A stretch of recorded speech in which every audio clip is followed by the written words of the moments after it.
Custo de vida, emprego e desemprego, cesta básica, tarifas públicas, salário mínimo. Agora, na Brasil Atual, a análise do DIEESE.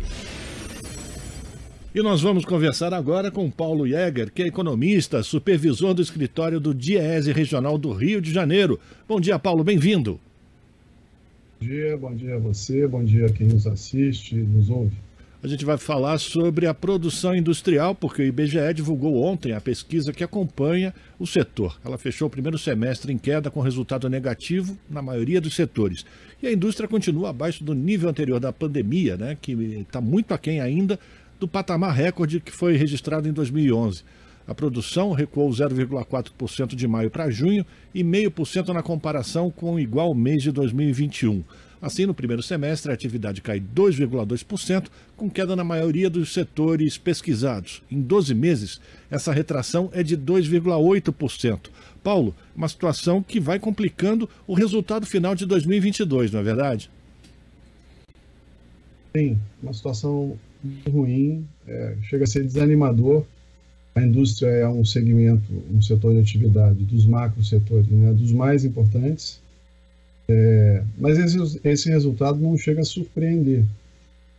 Você mencionou, né, que a indústria está num nível de produção ainda abaixo do período pré-pandemia. Ela, depois da pandemia, ela passa por alguma recuperação no segundo semestre de 2020, início de 2021, mas de lá para cá vem perdendo fôlego. Às vezes tem um resultado positivo, às vezes um resultado negativo, mas isso não é sustentável.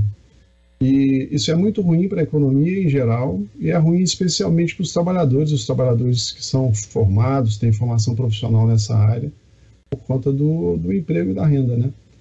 E, como você mencionou, esses resultados são ruins porque eles são resultados que abrangem a maior parte dos ramos de atividade da indústria e as grandes categorias também, bens de capital, bens intermediários. E a gente tem um esforço do governo, de um lado, para liberar recursos e tentar dar algum fôlego para a economia. No primeiro semestre, o governo liberou recursos do FGTS, antecipou o pagamento do INSS, emendas parlamentares, e ainda assim isso não foi suficiente para sustentar um resultado positivo na indústria. A gente viu aí, como você mencionou, a queda no primeiro semestre. Pois é, Paulo, o que a gente percebe também, na semana passada o IBGE divulgou a pesquisa de emprego e desemprego, né, da PNAD contínua, mostrando que o índice ou maior gerador de empregos, de postos de trabalho no país foram os serviços e o trabalhador por conta própria. Essa redução que já é sentida agora na indústria vai refletir mais para frente também nesses outros setores da economia? Provavelmente. Esses estímulos que o governo vem dando, eles estão fazendo com que as projeções para o crescimento da economia esse ano estejam sendo revistas para cima. Você tinha no início do ano projeções na casa de 0,3%, 0,4%, e as projeções mais recentes apontam para algo próximo a 2%. Em compensação, as projeções para o ano que vem, para 2023, quando essas medidas vão deixar de ter efeito, porque a maior parte delas dura só até dezembro, as projeções estão sendo revistas para baixo. E os últimos números já apontam para algo em torno de 0,5%. Então tem fôlego curto, e como você mencionou, esse resultado da indústria, ele reflete, de um lado, problemas com a oferta de produtos que a indústria utiliza na sua produção.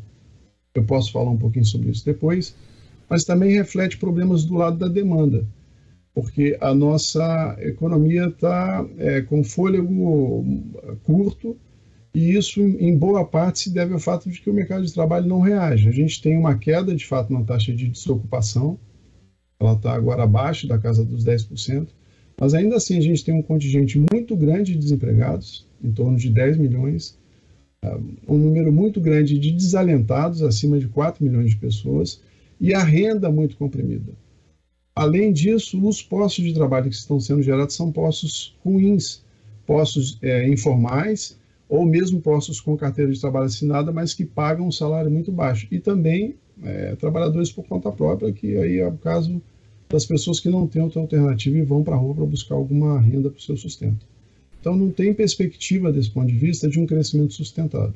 Pois é, Paulo, e hoje o Copom volta a se reunir e a expectativa é de aumento na taxa básica de juros, o que vem colocar água nesse moinho de recessão, né?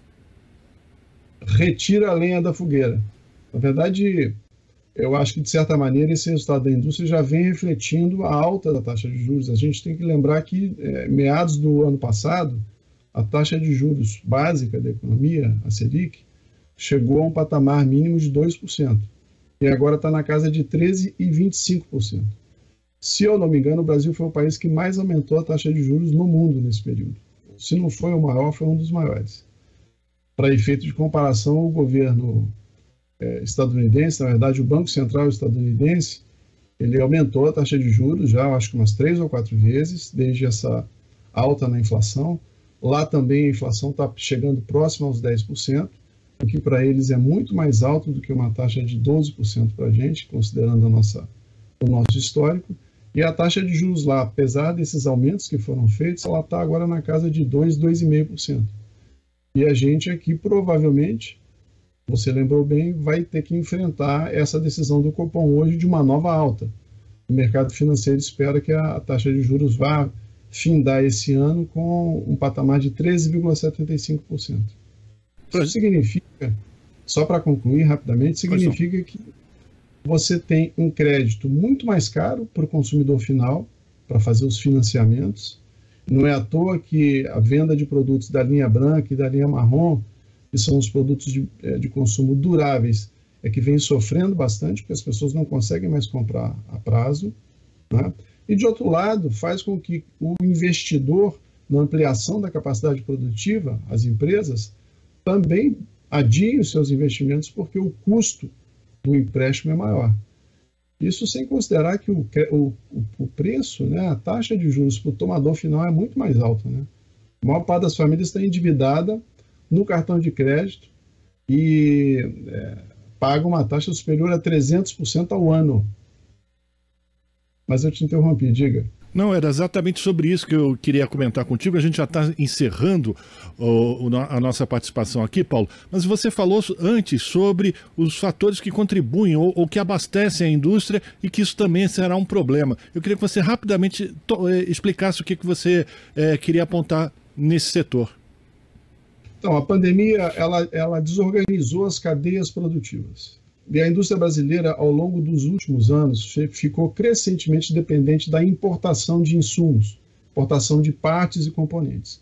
Com essa desorganização provocada pela pandemia, as empresas têm dificuldade de obter as peças e as partes que elas precisam para produzir os seus produtos. Dão férias coletivas para os trabalhadores, interrompem a linha de produção, o que mostra... Então, isso também traz problemas para o desempenho da indústria, não é só pelo lado da demanda, como eu mencionei.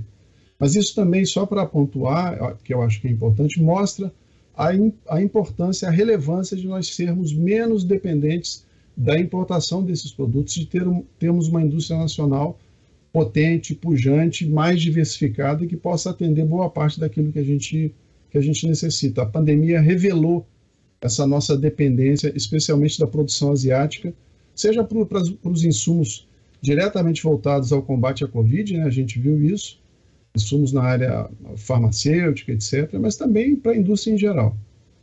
Perfeito. Eu quero agradecer a participação do Paulo Jäger, que é economista, supervisor do escritório do DIEESE Regional do Rio de Janeiro, aqui no Jornal Brasil Atual. Muito obrigado, Paulo. Eu que agradeço. Bom dia. Bom dia. Conversamos com o Paulo Jäger, aqui no Jornal Brasil Atual.